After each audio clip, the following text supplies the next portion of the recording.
दोस्तों नमस्कार।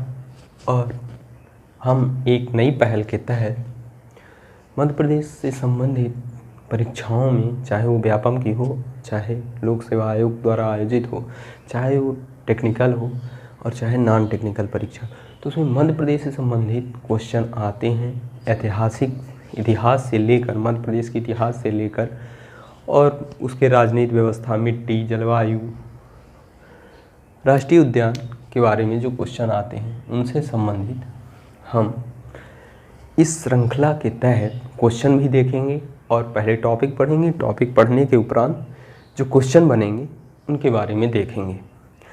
उसी के तहत आज पहला अध्याय है मध्य प्रदेश का गठन। तो मध्य प्रदेश का गठन जो हुआ, तो ये शुरुआत कब से हुई? जैसे भारत तो आज़ाद हो गया, इसके पहले, भारत आज़ाद के पहले रियासतें छोटी छोटी हुआ करती थी और वहाँ पे राजाओं का शासन हुआ करता था।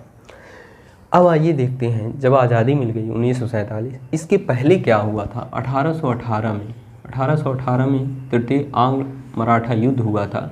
आंग्ल मराठा युद्ध में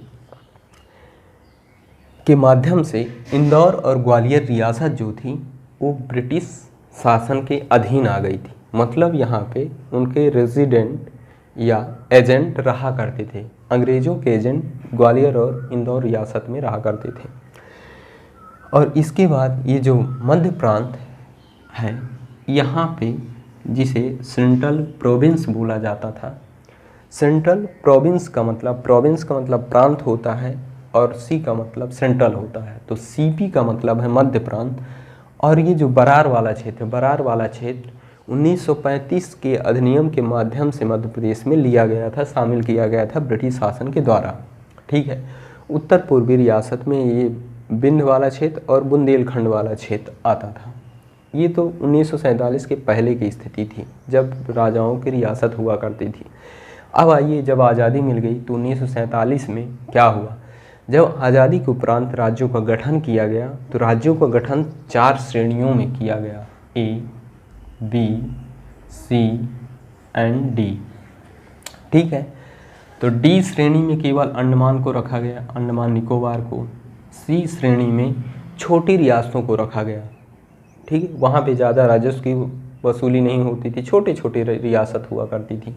और बी श्रेणी में बड़ी रियासतों को रखा गया, और वो ऐसी रियासत जो ब्रिटिश शासन के अधीन आती थी।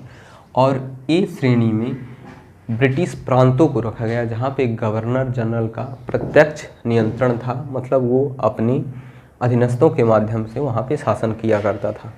अब देखिए, जब ए, बी, सी, डी श्रेणियों में विभाजित किया गया, तो मध्य प्रदेश में कौन कौन से भागों को किस भाग में शामिल किया गया था, यहाँ पे देखेंगे। यहीं पे समझने वाली बात आती है। तो यहाँ पे जो आता है कि ए पार्ट में कौन सी रियासत शामिल होगी? जो ब्रिटिश शासन के प्रत्यक्ष नियंत्रण में होगी। तो मध्य प्रांत, सीपी एंड बरार जो है वो प्रत्यक्ष नियंत्रण में था, तो पार्ट ए में शामिल हो गया। इसकी राजधानी नागपुर को बनाई गई।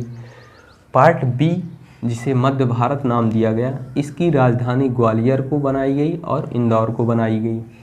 और पार्ट सी में विंध्य प्रदेश नाम दिया गया और इसकी राजधानी रीवा को बनाई गई।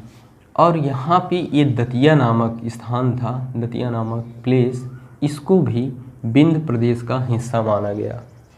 और यहाँ पे ये जो भोपाल था, भोपाल अभी भारत में शामिल नहीं हुआ था, अर्थात अभी मध्य प्रदेश में शामिल नहीं हुआ था। ये 1947 की बात है। 1948 में आते हैं तो एस के धर अवकाश प्राप्त न्यायाधीश थे। उनकी अध्यक्षता में आयोग का गठन किया गया।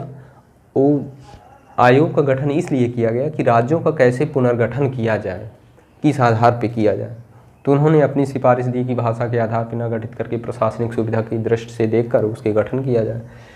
इसके बाद जो है, ये जो था पार्ट सी, अब 1947 के बाद 1948 आता है। और रियासतें जितनी छोटी छोटी थी, तो पंडित जवाहरलाल नेहरू और बीपी मेनन की अध्यक्षता में जो मंत्रालय बना था, तो वो मंत्रालय रियासतों को शामिल करने के लिए जुटा हुआ था। इसी बीच भोपाल में आंदोलन चलने लगता है भोपाल को शामिल करने के लिए। तो भोपाल को 1 जून 1949 को शामिल कर लिया जाता है। अब यहाँ पे बात उठेगी आपके माइंड में क्वेश्चन आना चाहिए कि भोपाल को जब शामिल किया गया तो कौन से पार्ट में शामिल किया जाएगा, पार्ट ए में, पार्ट बी में, पार्ट सी में। पार्ट सी में इसको शामिल किया जाता है और जो है इसकी राजधानी जो थी तो रीवा थी ही, लेकिन प्रशासनिक सुविधा के लिए यहाँ पे पंडित भगवत दयाल शर्मा के नेतृत्व में मंत्रिमंडल का गठन किया गया था। अब आइए देखते हैं कि part A, part B, part C में जब आज़ादी के बाद मंत्रिमंडल का गठन कैसे किया गया। पार्ट बी में 26 रियासतों को शामिल किया गया, इसका नाम मध्य भारत रखा गया, ये वाला पूरा भाग। इसके बाद इसके जो राज प्रमुख बनाए गए जीवाजीराव सिंधिया को और उप राज प्रमुख यशवंत राव होलकर को बनाया गया। और मंत्रिमंडल का गठन जो किया गया वो लीलाधर जोशी की अध्यक्षता में किया गया, सीएम बनाए गए और तखतमल जैन को गवर्नर बनाया गया। इसके बाद पार्ट ए की जो बात थी तो इसकी राजधानी नागपुर थी और इसमें 15 रियासतों को शामिल किया गया। इसमें महाकौशल वाला क्षेत्र आ गया, बरार आ गया और विदर्भ वाला जो महाराष्ट्र में चला गया आज़ादी। इसके सीएम जो थे रविशंकर शुक्ल को बनाया गया और गवर्नर जो थे राघवेंद्र राव को बनाया गया। इसके बाद पार्ट सी में जो थी 38 रियासतों को शामिल किया गया और इसमें चूंकि बघेलखंड और बुंदेलखंड दोनों शामिल था तो बघेलखंड में अवधेश प्रताप सिंह के नेतृत्व में मंत्रिमंडल बना और बुंदेलखंड में कामता प्रसाद के नेतृत्व में मंत्रिमंडल का गठन किया गया। इन दोनों मंत्रिमंडलों को मर्ज किया गया 1952 में और शंभुनाथ शुक्ल की अध्यक्षता में एक नया मंत्रिमंडल बनाया गया जिसके पहले मुख्यमंत्री पंडित शंभुनाथ शुक्ल को बनाए गए। इसके बाद आते हैं, ये तो 1947 से लेकर 1952 की बात हो गई। इसी बीच कई 3 आयोग गठित कर दिए जाते हैं, 3 समिति। एस.के. धर हो गया 1947-48 में। इसके बाद कांग्रेस कार्य समिति ने JVP समिति की स्थापना की। JVP समिति में कौन कौन थे? पंडित जवाहरलाल नेहरू, ये नाम से ही स्पष्ट हो जाता है। ज से जवाहरलाल नेहरू, V से वल्लभ भाई पटेल और P से पट्टाभी सीतारमैया के नेतृत्व में गठित किया गया।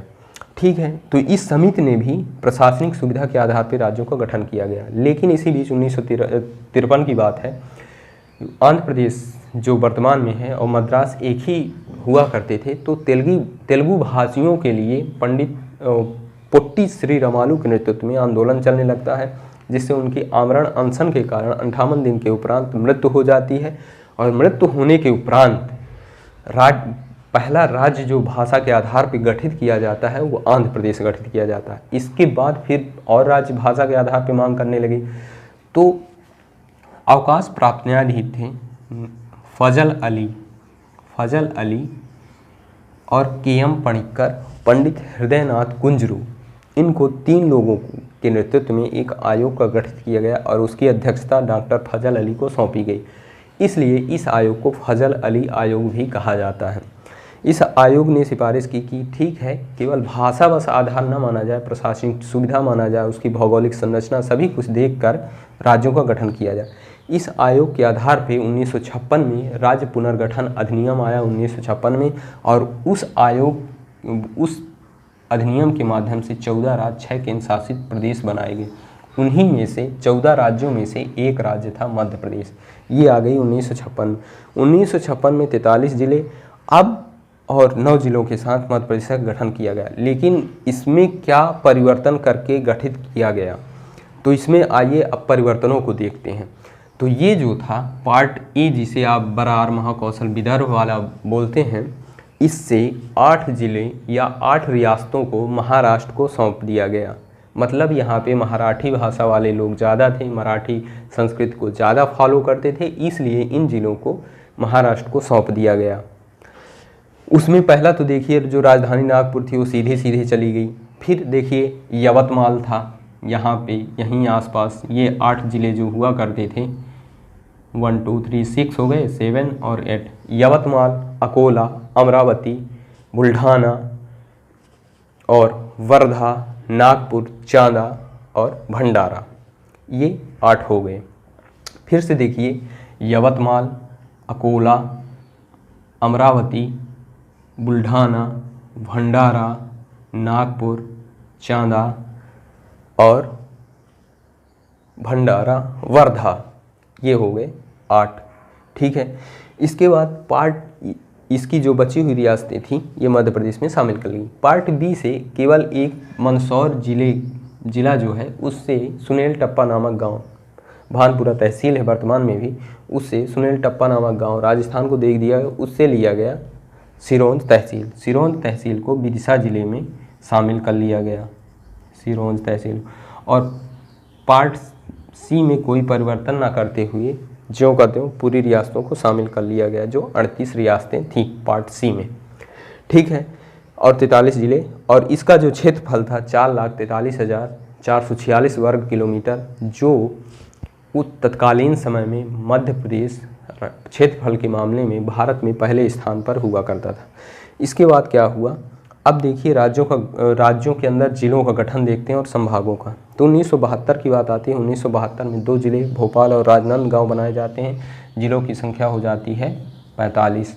इसके बाद आता है 1998। 1998 में एक बीपी दुबे की अध्यक्षता में जो समिति बनी थी, उसकी सिफारिश पर 10 जिले और सिंहदेव समिति की सिफारिश पर 6 जिले बनाए जाते हैं। इस प्रकार जिलों की संख्या हो जाती है 61। और 1980 में 3 संभाग बनाए जाते हैं, तो संभागों की संख्या हो जाती है 12। संभाग 12 हो गए, जिलों की संख्या हो गई 61। ये 2000 की आसपास पहुंच गए हैं, ठीक है। तो 2000 में छत्तीसगढ़ी भाषा वाले क्षेत्रों और वहाँ के प्रतिनिधियों के द्वारा मांग की गई और छत्तीसगढ़ नया राज्य बना 1 नवंबर 2000 को। तो उसके बाद क्या परिवर्तन किया गया कि क्षेत्रफल चूँकि विभाजित हुआ था मध्य प्रदेश से, तो क्षेत्रफल दे दिया गया। तो इसके बाद जो मध्य प्रदेश का क्षेत्रफल बचा 3,08,252 वर्ग किलोमीटर। ये तो हो गया भौगोलिक रूप से परिवर्तन, लेकिन अब राजनीतिक रूप से भी क्या परिवर्तन किया गया। 1956 में जब मध्य प्रदेश का गठन किया गया था, तो इसमें लोकसभा की 40 सीटें थी, राज्यसभा की 16 सीटें थीं और विधानसभा की 320 सीटें थीं। तो इसमें क्या परिवर्तन किया गया राजनीतिक रूप से, तो वर्तमान में देखिए, वर्तमान में लोकसभा की 29 सीट है, तो 11 सीटें लोकसभा की छत्तीसगढ़ को दे दी गई, ठीक है। छत्तीसगढ़ को यहाँ पे सीजे लिखिए, फिर 11 सीटें लोकसभा की छत्तीसगढ़ को दे दी गई और राज्यसभा की 5 सीटें दे दी गई, विधानसभा की 90 सीटें दे दी गई। इस प्रकार से छत्तीसगढ़ का गठन हो गया।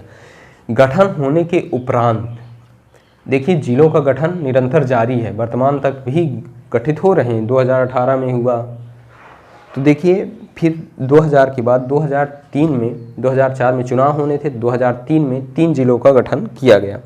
एक आपका यहाँ पे आपको मिलेगा बुरहानपुर, यहाँ पे मिलेगा अशोकनगर और यहाँ पे मिलेगा आपको अनूपपुर। ये 3 जिलों का गठन किया गया, ठीक है। ये 2003 की बात है। इसके बाद आता है 2008।